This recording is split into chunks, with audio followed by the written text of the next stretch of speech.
राहुल गांधी ने एक रिपोर्टर से यह पूछ लिया कि तुम्हारी जात क्या है और तुम्हारे मालिक की जात क्या है।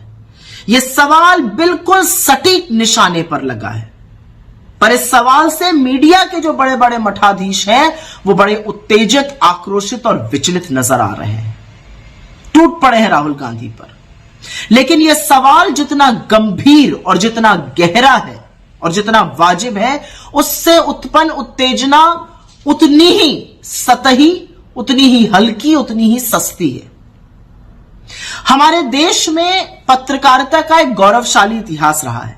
जंगे आजादी के दौरान आजादी के महानायकों ने पत्रकारिता के माध्यम से पिछड़ों का, दलितों का, वंचितों का, शोषितों का, उनके खिलाफ हो रहे अन्याय के खिलाफ आवाज उठाई।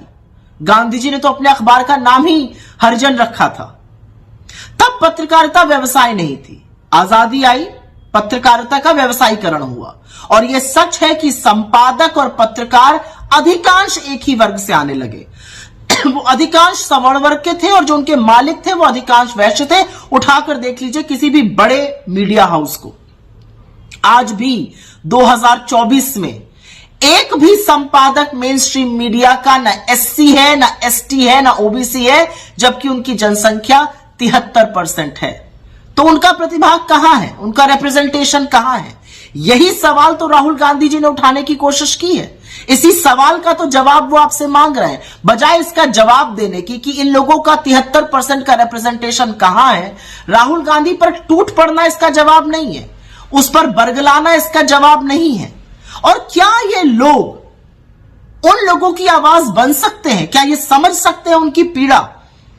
टीवी स्टूडियो में बैठ के ज्ञान देना बहुत आसान है, चले जाइए गांव देहात। आज की तारीख में भी एक ब्राह्मण और ठाकुर को बाबा और बाबू कहा जाता है, और कोई दलित पिछड़े वर्ग का आज भी आपके सामने कुर्सी पर बैठने से अचकचाता है, उसके लिए बेंच लगाई जाती है, अलग बर्तन में खाना दिया जाता है। क्या ये उन दलितों की आवाज बन सकते हैं जो दलित बस्ती तक सीमित है? क्या ये उस दर्द को समझ सकते हैं?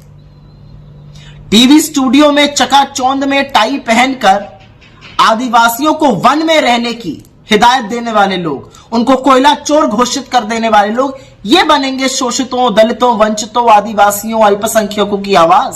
नहीं बन सकते हैं। लेकिन असलियत यह है, और यह असलियत बयां करनी जरूरी है, कि राहुल गांधी ने जब मुख्य धारा के मीडिया से सवाल पूछा तो उनकी बेचैनी स्वाभाविक है। पिछले 10 साल से मीडिया जो है वो अपना कर्तव्य भूल चुका है, सवाल नहीं पूछता, उनकी जो विश्वसनीयता है वो शून्य पर है। तो राहुल गांधी जी जब धराशायी लोकतंत्र के चौथे स्तंभ के मलबे पर खड़े होकर दहाड़ते हैं कि तुम्हारे इस पूरे मायाजाल में आम जन की आवाज कहां है, तो यह बेचैनी स्वाभाविक है। यह बेचैनी स्वाभाविक है, और एक डर भी है।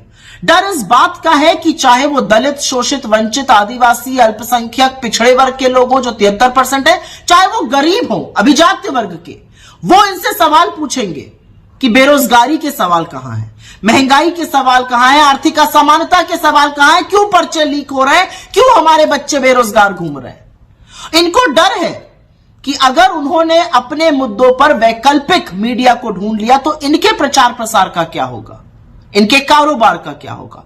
इसीलिए राहुल गांधी जी का जो सवाल है वो सटीक है, क्योंकि सामाजिक चेतना से ही सामाजिक न्याय आएगा, और न्याय तो आकर रहेगा, आप कितने भी आक्रोशित हो जाइए। लेकिन उस झूठे आक्रोश, उस झूठी उत्तेजना, उस टेबल पटकने में एक सवाल का जवाब देते जाइएगा, आपकी टीम में कितने दलित, कितने पिछड़े और कितने आदिवासी हैं।